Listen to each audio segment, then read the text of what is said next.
ವಿಧಾನ ಪರಿಷತ್ ಸಭಾಪತಿ ಸ್ಥಾನಕ್ಕೆ ನಾಮಪತ್ರ ಸಲ್ಲಿಕೆಯ ವಿಚಾರವಾಗಿ ಬಿಜೆಪಿ ಜೆಡಿಎಸ್ ಬೆಂಬಲಿತ ಅಭ್ಯರ್ಥಿಯಾಗಿ ಪಿಎಚ್ ಪೂಜಾರ ನಾಮಪತ್ರವನ್ನು ಸಲ್ಲಿಸಿದ್ದಾರೆ. ವಿಧಾನ ಪರಿಷತ್ ಸಭಾಪತಿ ಹುದ್ದೆಗೆ ನಾಮಪತ್ರ ಸಲ್ಲಿಕೆ.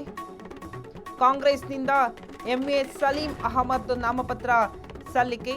ಸಿಎಂ ಡಿಕೆಶಿ, ಕೆಪಿಸಿಸಿ ಅಧ್ಯಕ್ಷ ಬಿಕೆ ಹರಿಪ್ರಸಾದ್, ವಿಧಾನ ಪರಿಷತ್ ಸಭಾನಾಯಕ ಸೇರಿ ಹಲವರು ಉಪಸ್ಥಿತಿಯಲ್ಲಿದ್ದರು.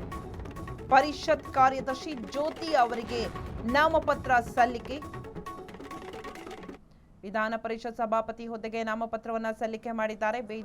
ಬಿಜೆಪಿ ಜೆಡಿಎಸ್ ಬೆಂಬಲಿತ ಅಭ್ಯರ್ಥಿಯಾಗಿ ಪಿಎಚ್ ಪೂಜಾರ್ ನಾಮಪತ್ರವನ್ನು ಸಲ್ಲಿಸಿದರೆ ಪರಿಷತ್ ಕಾರ್ಯದರ್ಶಿ ಜ್ಯೋತಿ ಅವರಿಗೆ ನಾಮಪತ್ರವನ್ನು ಸಲ್ಲಿಕೆ ಮಾಡಿದ್ದಾರೆ. ಇನ್ನು ಈ ನಾಮಪತ್ರ ಸಲ್ಲಿಕೆಯ ವೇಳೆಯಲ್ಲಿ ಚಲವಾದಿ ನಾರಾಯಣಸ್ವಾಮಿ, ಹಾಗೆ ಹರಿಪ್ರಸಾದ್, ಬಿಕೆ ಹರಿಪ್ರಸಾದ್ ಸೇರಿದಂತೆ ಸಾಕಷ್ಟು ಜನ ಭಾಗಿಯಾಗಿದ್ದರು.